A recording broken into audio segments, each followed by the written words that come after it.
வணக்கம், சொல்லுங்க. ஹரி பிரியாணியா? ஆமாம் சார், சொல்லுங்க. ஒரு ஃபங்க்ஷனுக்கு ஆர்டர் கொடுக்கணும். பண்ணலாம் சார். என்னைக்கு, எத்தனை பேருக்கு?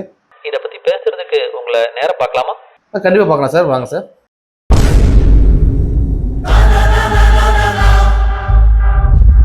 சார் சொல்லுங்கள் சார். சார், நான் என் பையனுக்கு கல்யாணம் வச்சுருக்கிறேன். Okay sir. அதுக்கு உங்கள் ஹோட்டலில் பிரியாணி ஆர்டர் பண்ணலான்னு வந்திருக்கேன் சார். கண்டிப்பாக தாராளமாக பண்ணி கொடுத்துடலாம். சார், அந்த கல்யாணத்தை நான் சாதாரணமாக இல்லாமல் நல்லா கிராண்டாக பண்ணலான்னு பிளான் பண்ணியிருக்கிறேன். அதனால பிரியாணி நல்லா ரிச்சாக இருக்கணும் சார். சார், சிறப்பாக தரமாக செஞ்சு கொடுத்துடலாம் சார். உங்களுக்கு எந்த மாதிரி வேணும்னு சொல்லுங்கள், என்னென்ன மெனு வேணும், ஐட்டம்ஸ் வேணும்னு சொல்லுங்கள், அழகாக பண்ணி கொடுத்துருவோம் சார். சார், சாப்பிட்டு பார்த்து டேஸ்ட் பண்ணி சொல்லலாம்னு நினைக்கிறேன் சார். ஓகே.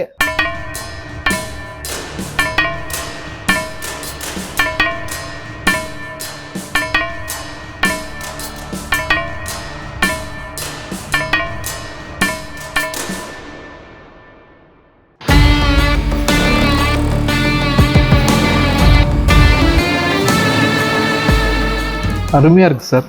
சந்தோஷம் சார். ஃபர்ஸ்ட் கிளாஸாக இருக்குது சார். 65 இருக்குது, சிக்கன் சுக்கா இருக்குது, காடை 65 இருக்குது. இப்போதைக்கு இதான். இன்னும் வேறு எதுவும் தேவைன்னா நீங்கள் ஆர்டர் பண்ணால் நாங்கள் செஞ்சு கொடுப்போம்.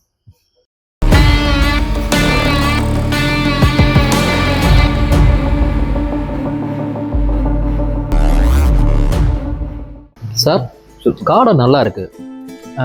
நான் ஒரு 1000 பேருக்கு ஆர்டர் பண்ணலாம் நினைக்கிறேன். நீங்கள் 1000 பேருக்கு பண்ணி தரலாமா சார்? தாராளமாக பண்ணலாம் சார். நாங்கள் சொந்தமாக காடை பண்ணி வச்சுருக்கோம். நீங்கள் எவ்வளோ பேர் கேட்டாலும் நான் பண்ணி தரலாம்.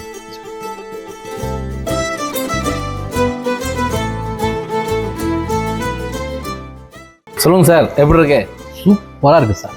எக்ஸலண்ட்டாக இருக்குது. சந்தோஷம். அடுத்து என்ன ஆர்டர் எவ்வளோ பண்ணணும் சொல்லுங்கள், பண்ணிடலாம். கண்டிப்பாக பண்ணிடலாம் சார். சரிங்க சார், இவ்வளோ ஐட்டமும் வச்சுருக்கிறீங்க. இதுக்கு எவ்வளோ சார் நீங்கள் சார்ஜ் பண்ணுறீங்க? சார், சாப்பிட்டதுக்கு சொல்லவா இல்லை வச்சதுக்கு சொல்லவா? புரியலையே சார். இல்லை சார், நீங்கள் சாப்பிட்டதுக்கு சொல்லணுமா இல்லை இலையில மிச்சம் வச்சுருக்கீங்களே இதுக்கெல்லாம் சேர்த்து சொல்லணுமா? சாப்பிட்டது கம்மியாக சாப்பிட்ருக்கீங்க, நிறைய பொருள் வீணாக்கிருக்கீங்க. அப்போ இதெல்லாம் சேர்த்து ஒரு மெனுவாக உருவாக்கவா, இல்லைன்னா இதை தவிர்த்து கொஞ்சம் மெனுவை குறைச்சி உருவாக்கவா? இல்லை சார், நீங்கள் சொல்கிறது இப்போ தான் எனக்கு புரியுது. சாப்பாடு வீணாக்கிறது எனக்கும் விருப்பம் இல்லை. ஓகே சார், சிக்கனமாக என்ன உண்டோ அதை பண்ணலாம் சார். கண்டிப்பாக சார். நீங்கள் எவ்வளோ பேருக்கு பண்ணணும் சொல்லுங்கள். என்னோடய டீம் மெம்பர் உட்காந்து உங்கள்கிட்ட பேசுவாங்க. அதுவும் தெளிவான ஒரு காம்போ மெனு எடுத்து உணவு வீணாக்காமல் சிறப்பாக செஞ்சுருவோம் சார் உங்கள் ஃபங்க்ஷன். சரிங்க சார், செஞ்சிடலாம் சார். நன்றி. தேங்க்யூ.